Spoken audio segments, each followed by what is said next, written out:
Good evening and welcome to the Press Box. My name is Melissa Ponzio, and for the next 30 minutes, I'll be your host. With me is Jeff Tobin and Reynolds. How you doing? Hey, we're doing great. Okay, well, let's kick off the show with the Super Bowl. It's coming up this Sunday, and do you think it'll be, since it's the third time for the Bills, do you think it'll be a charm for them? Well, the time has definitely come for the Buffalo Bills to win this. It's the third time, like you said, and if you want to look at different aspects of the game, I mean, this is definitely the time for Buffalo. The AFC is a very young conference. They are the most veteran team in the conference. If they're going to win it, they're going to have to do it this year because teams like Pittsburgh and Miami's got a young defense. They have an older offense, but they have a young defense. You got the San Diego Chargers, who had a great year this year. So this is definitely it for Buffalo. If they're going to do it, they need to do it this year, and I think they will. Okay, Ty? Interesting. Jeff, this year, Buffalo in previous years always seemed to be the dominant team in the AFC, and this year that didn't seem to be the case. And in recent years, there may have been a little more pressure on them saying, oh, God, we had such a great year here, and here it is, we're here at the Super Bowl, and then they may tighten up a little bit. And I'm just wondering if being more of a team of destiny with that big win against Houston coming back, where apparently for some reason they may feel that we don't deserve to be here, that type of attitude like they did before. Maybe they'll be a little more relaxed this time and execute the way they want to, but I think they got a heck of a hill to climb with Dallas. Almost definitely. Dallas is definitely one of the best teams in the league, if not the best. They went to San Francisco and beat the 49ers, and I will point out, so did Buffalo early in the season. Buffalo was 4-0 against the NFC. That included a win over the Falcons. But they did beat the Falcons. They beat the whole NFC West, as it turned out. And they beat the Saints and the 49ers on the road, and that has to be taken into account because, two teams don't lose too many games at home, are the Saints and the 49ers, especially in 1992. So you've got two teams that beat the 49ers at home in Dallas and Buffalo, which sets up a great something really interesting because the odds for 1993 have already been put out, and San Francisco is a better pick to win the 1994 Super Bowl here in Atlanta than Buffalo and Dallas is, and they're not even in the Super Bowl this year. So I think that's kind of interesting to point out. But again, San Francisco was the team of the 80s, and a lot of teams are saying, well, they should be there. They're the best team. Hey, they haven't been there in a few years. This is the third straight trip for the NFC East to the Super Bowl, Dallas's first trip. They're a great young team. Jimmy Johnson's done a wonderful job. All the draft picks he picked up with the Herschel Walker trade and the Steve Walsh trade, et cetera. And he's molded a great team, a team like the Miami Hurricanes. So it's going to be an interesting Super Bowl for sure. Okay, well, if anyone wants to call in with any questions or anything, our number here is 873-6713, and we are live. And let's talk about exactly what these teams are going to have to do to win these games. And let's start off with the Cowboys. Well, what I think Dallas has got to do is play Dallas Cowboy football. To me, I think Dallas is the team to beat here. I think they are playing the best football right now. Dallas, they've been getting a lot of notoriety with their offense, Emmitt Smith and the big play guys, Michael Irvin. But where I think Dallas really has an advantage is with their defense. And I think what Dallas has to do is not make mistakes offensively. If Troy Aikman can sit there and hit that little zip pass that he threw to Irvin several times against the 49ers for 10 yards. That was a given 10 yards on first down almost every play. They executed that. If Aikman is on and can execute plays like that and get productivity out of his fullback like they did against San Francisco, I think Emmitt Smith could have a really big day. Well, I think you have really a three-player key to watching this game. You have to watch Thurman Thomas and his Kenneth Davis, the two running backs for Buffalo, because they pretty much rotate, and Emmitt Smith. And you don't only have to watch him running the football, you have to watch him catching the football. It's a misconception to say Thurman Thomas is a better receiver than Emmitt Smith because Emmitt Smith actually had more receptions than Thomas did, although it was like one or two. I mean, it was really close. Mm-hmm. But the good thing about Buffalo's offense is they run the no-huddle offense. Dallas is not used to seeing something like this. They have to really prepare. They've been running extra wind sprints in practice and stuff to get ready for it. They've been running two offenses at the defense in practice to get ready for it. But you can't get ready for Jim Kelly and Andre Reed and Thurman Thomas in this fashion. I mean, you have to actually face them. At the same time, you've got so much talent with Buffalo's offense. The one key factor that Buffalo is not capable of doing is really control the clock because they run the no huddle. So they're kind of like, if you want to use a college comparison, Georgia's offense. They're on the field for 4 plays and they score, and then the defense is back on. and you've got a banged-up Buffalo defense, but you've got a star-studded banged-up Buffalo defense, including Darryl Talley, who got knocked up by Irvin Johnson's bodyguard this week. But and you've got Bruce Smith, who's dinged. You've got Cornelius Bennett, who's been hurt. But still, you've got quality defensive all-pro players here. And you've got Troy Aikman, who's really looked great. But at the same time, he's going up against a defense. It's going to be interesting to see how well he plays against Buffalo's defense. Okay, well, we have a phone call. Hi, caller, you're on the air. Yeah, good evening. Other than what the previous gentleman just said about the wind sprints and preparing for Buffalo's no-huddle offense, what else do you think in particular Dallas has to do in order to nullify or counter, that type of situation? And I'll hang up and listen. Thank you. Okay, thank you. Well, I think there's two things. One, they have to pressure Jim Kelly. They have to keep Buffalo's offense off the field and use a good running game and control the clock. If Dallas has the ball and they're driving the ball to keep Jim Kelly and his offense off the field, that's one way you can do it. Another way, in my opinion, is really stop Thurman Thomas. Thurman Thomas is the key to their offense. Kenneth Davis, again, is going to come in and play quite a bit. But if you can keep those guys, keep the ball out of their hands, you're going to keep Buffalo from getting those 3rd and 4s, 3rd and 5s. And that's going to be the important part of this game, I think. Well, I really agree with that. Thurman Thomas, that's a key man. He not only carries the ball a lot and averages about 4.8 yards a carry, he comes out of the backfield and catches a whole lot of passes. I think Dallas is going to really try and take that away from him. And I think also Dallas is going to try and take away Andre Reed. I think those are the two people that Jimmy Johnson is really going to concentrate on. He's going to say, fine, go to someone else to try and beat me with those guys, but I'm going to have them keyed on. You're going to have to go to someone else to beat me with this. You're right. I really think Thomas is really an important person for this offense. And I'll tell you something else to look for. With Buffalo deep in Dallas territory in the goal line, watch out for Pete Metzelaars, an old tight end out of Wabash College in Indiana who's caught a bunch of touchdown passes down there. He's usually ignored, and he's a key 3rd down or goal line situation receiver, so watch out for old number 88. Okay. I was wanting to mention Metzelaars a little bit later. You beat me to it. Okay, well, if anyone wants to call in with any questions, comments, or criticism, again, the number is 873-6713. The Super Bowl never really lives up to its expectations. What do you think about this Sunday? Well, I think this could be a pretty good game, but it's going to be a good game if Buffalo gets the lead. If they make mistakes and fall behind, Jim Kelly has thrown 19 interceptions this year. And if they do get behind this Dallas football team, it may be another stomp again this year. If I had to choose, I think it's going to be a close game. Okay. But I really think that getting the lead for Buffalo is very important in this game. Okay, we have a phone call. Hi, caller, you're on the air. Caller? Hello? Okay, Jeff? Well, Ty had a good point with Jim Kelly having 19 interceptions this year, but in the type of high-profile offense that Buffalo does run, you have to expect it. When you're throwing the ball, 3, 4 out of every 5 times offensive plays, you're going to have a lot of interceptions, a lot of different formations. And the no-huddle offense is not only pressure on the defense, it's pressure on the offense because, these guys got to come up. They got to hear a call at the line, and sure, you've got veteran players who are used to this type of stuff, but at the same time, it's very high pressure. And if you miss a call, if you run the wrong route, it's a lot of it's on-site type of thing where, it's like you're supposed to run a curl, and instead he runs the out, and Kelly's expecting the curl. You've got an interception. That's a lot of times why you see interceptions. So the no-huddle is not only tough on the defense, it's tough on the Buffalo offense. Okay, we have a phone call. Hi, caller, you're on the air. I cannot believe you said that the Super Bowl never lives up to its expectations. I think you might have.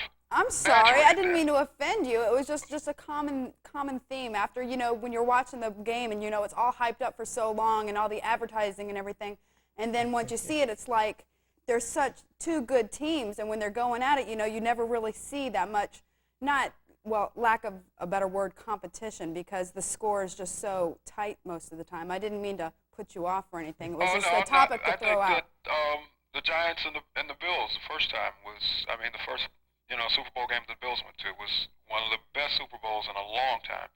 And I think that this Sunday's game is going to be comparable to that. It's going to be an edge of the seat nail biter. So that's all I had to say. But great show. Okay, thank you. Call. Definitely. I really think this is going to be a good game. Every year everybody says this, but at the same time you got to look at it. You've got Buffalo, like you said earlier, this year they had a tough road. They did have the home game against Houston, but they had it a week after getting beat by Houston down there, so that's always tough. They got down 35-3. I mean, there was no prayer this team was going to come back, but they did, but with a backup quarterback. And from then on, I mean, they played Pittsburgh, who was a little bit, I mean, they had a great year, but they're a young team. I thought they were overrated. And then Miami, they did a great thing. They just looked at, hey, we can throw the ball to Thurman Thomas and Kenneth Davis, and Miami can't cover them. And they did it all game. Oliver Dottie, the defensive coordinator for the Dolphins, was unable to stop that. And, you ask any offensive coach, if you're not going to take a play away from me, if you're going to give me something, I'm going to use it until you stop it. Mm-hmm. And they weren't able to stop it. Buffalo could have won that game 52 to whatever. And, as it turned out, they ended up kicking 5 field goals. But still, they won the game. That's what really impressed me about Buffalo, and that's why I think they're going to win this game. Well, those Miami mistakes didn't hurt, but that's just one of the key things. They had to kick field goals. If they get a gift from Dallas, they need to score it. They need to put it in the end zone and get 7 points out of it. A couple of field goals off of mistakes, I don't think it's going to beat Dallas. Okay, well, let me pin you down and get a score prediction. Well, I'll go first then. Okay. Since Buffalo apparently likes to kick field goals, I'll give them 3. I think they're going to kick, 3 field goals and get a touchdown. I think Dallas is going to score 27 or 31 points. I think it's going to be 27-16 or 31-16. That's a big spread. I'm picking Buffalo 31-27. Okay. Jeff, there's a pretty good reason, I think, why you are picking Buffalo in this. Why is that? Maybe a little jinx. Little jinx. The magazine. Oh, well, okay. If you want to go back, Dallas was on the cover of SI a week ago, and Dr. Z picked Buffalo, though. So you've got it both ways. I mean, either way, and SI is really trying to screw this game up. But if you look at the magazine the week before, Steve Young was on the cover, and Dallas beat San Francisco. So you can take that for what it's worth.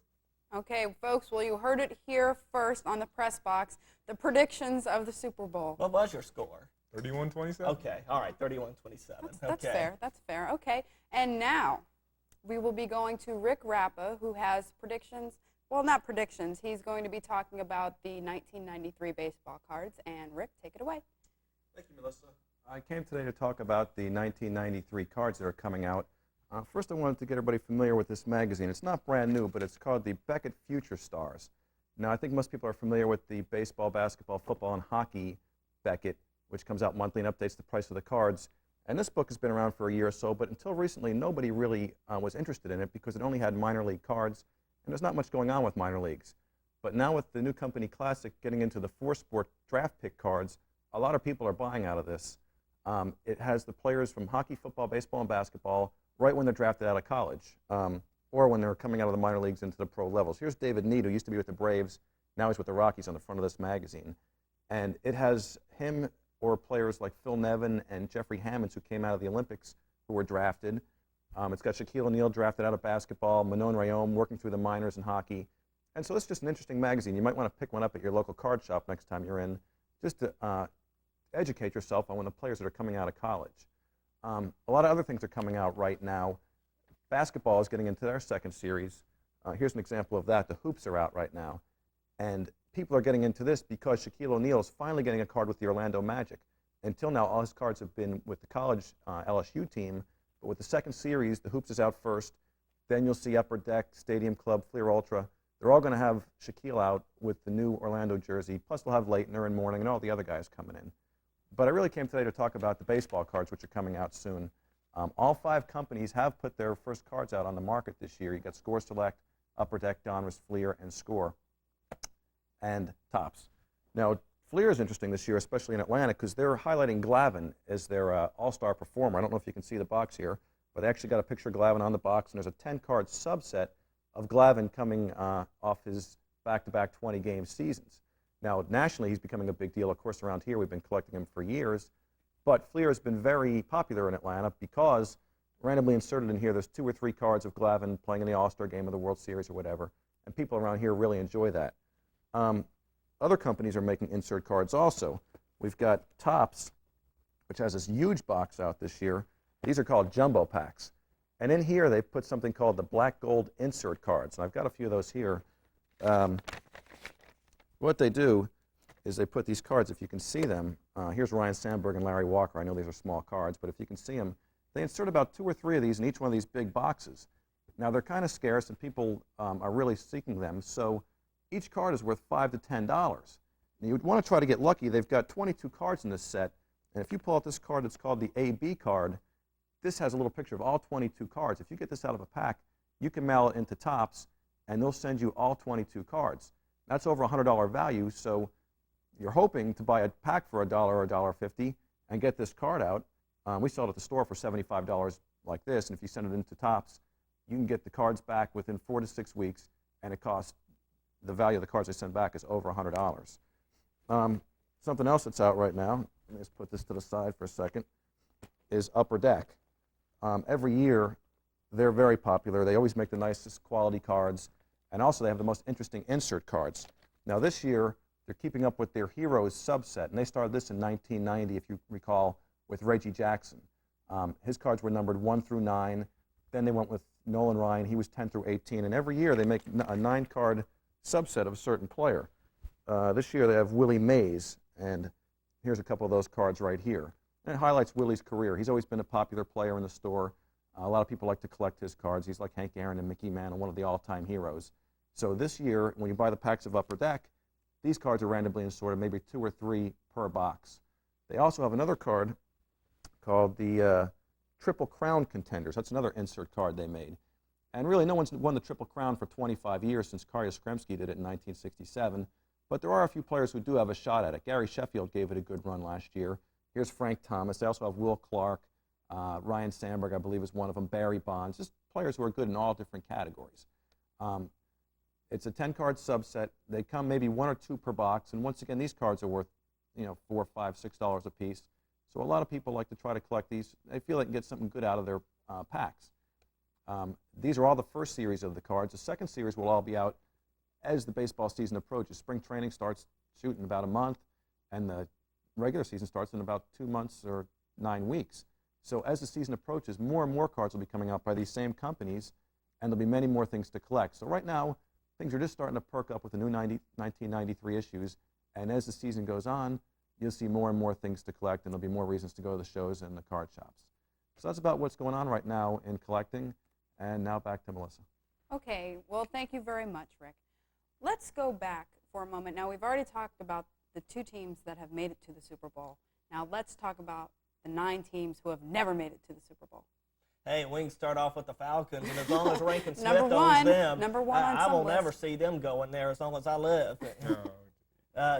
Come on, Jeff. He shows he is not the type of owner that can make any progress for a football organization, and just some of the moves that he makes, I don't see you agreeing with any of them. This guy, as long as he's owner of the Falcons, I don't think we'll ever see them win the Super Bowl. Okay. And being one. Okay.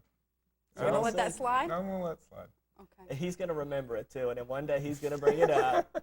But Well, that one day that he my brings it up, question it to may you- be one of the happiest days of my life. My question to you is, 3 or 4 years ago, would you ever said Tat Turner's never going to bring a World Series to Atlanta? Hey, the right time, no, the Falcons, this team is not going to the Super Bowl. They get 4, 5, 6, 10, 12 guys, who knows?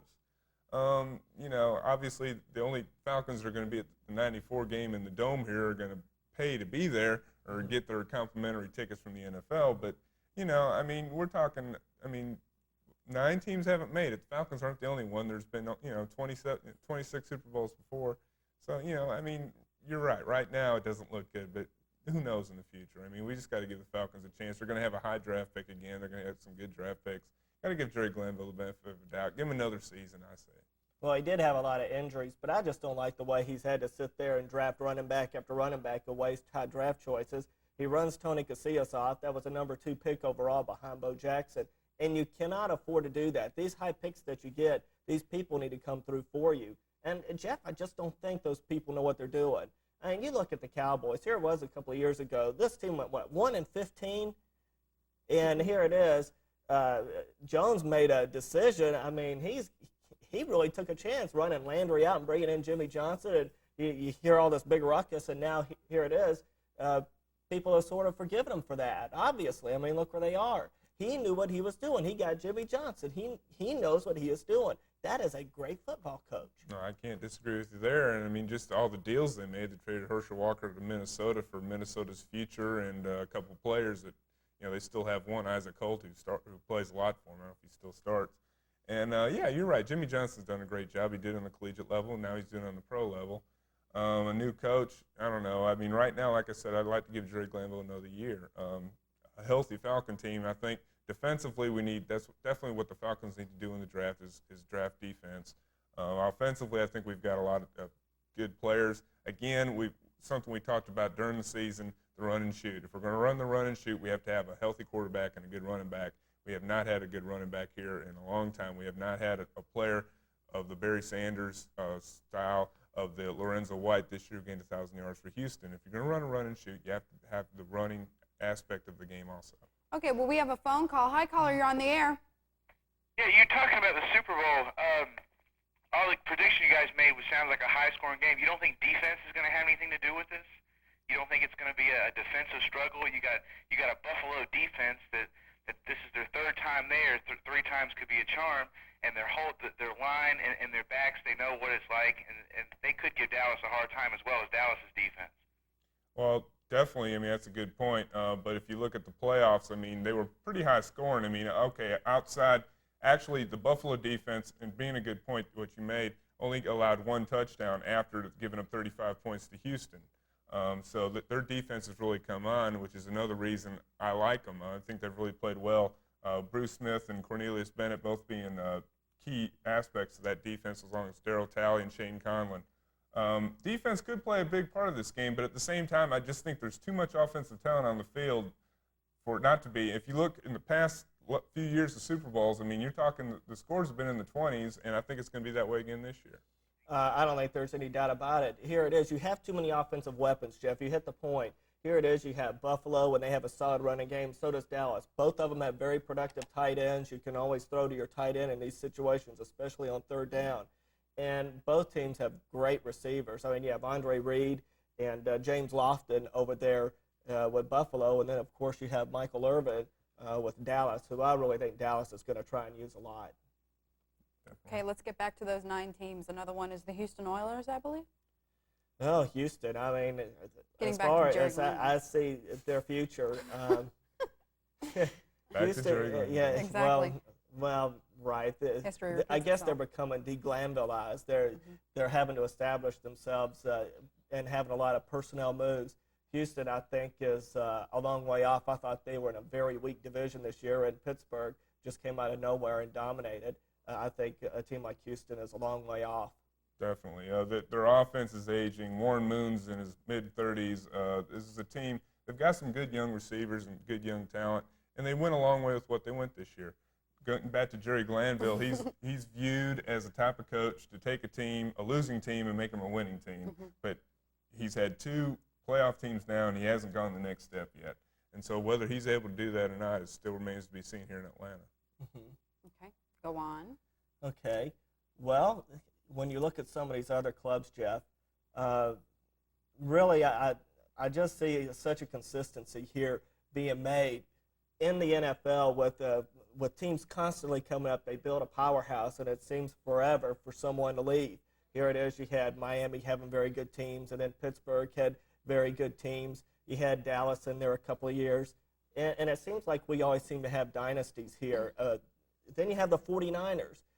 It seems like when someone really gets it going, they're going to be there for a couple of years. And it's not like a World Series where you have from worst to first. You just don't see that in the NFL. No, you don't. And I'll say this. I think you're seeing the first year Dallas being in the Super Bowl, but during the 90s, you're going to see them there a couple more times.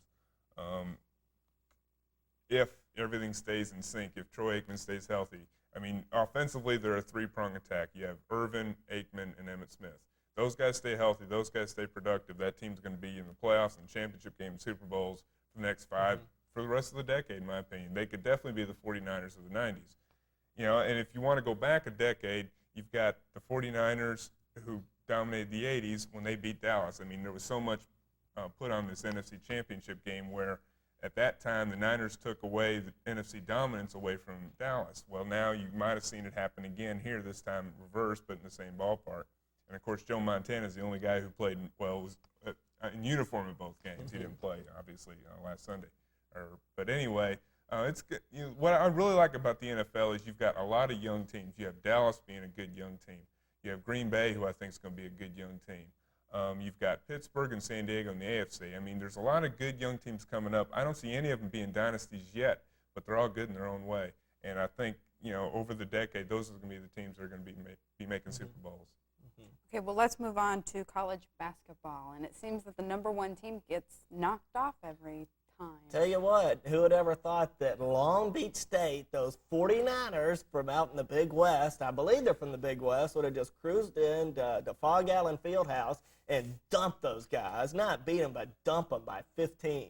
Well, hey, it's the second-ranked team they've beat this year. They beat UNLV in a conference game. I mean, that was a big win for Long Beach State. Nobody picked it, obviously. Nobody expected it.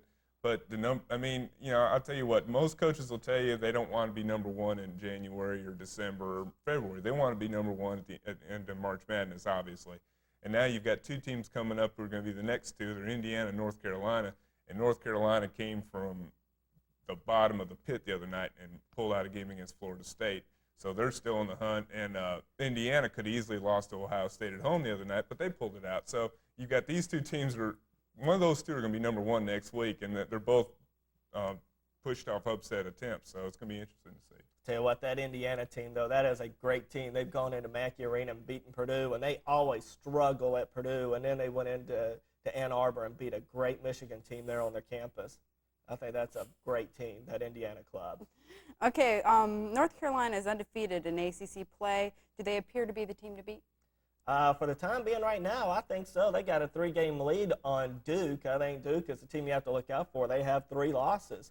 North Carolina, they look like they have a solid club. They're certainly not going to go undefeated, and they still have 2 games left with Duke.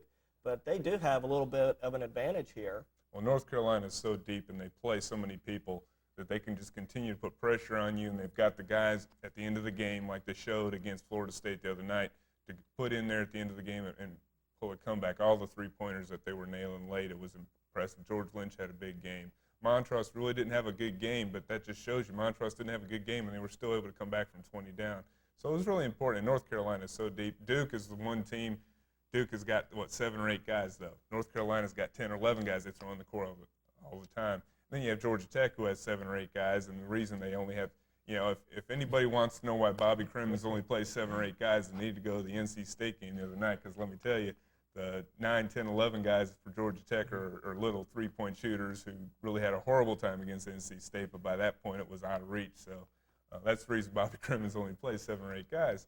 But at the same time, Tech has made a rebound. They beat Virginia. A week ago they looked really bad, but coming off losses against the College of Charleston and Wake Forest, but they had a big win on the road against Virginia. And then they come and they beat North Carolina State at home. The game they needed to win, the game they should have won, they did. So Tech's chances are looking better. Okay, well, I'd like, again, to thank you both for coming on tonight. And for our audience, we'll be here live next Friday night at 8:30. So tune in, and thanks for watching. You mentioned that.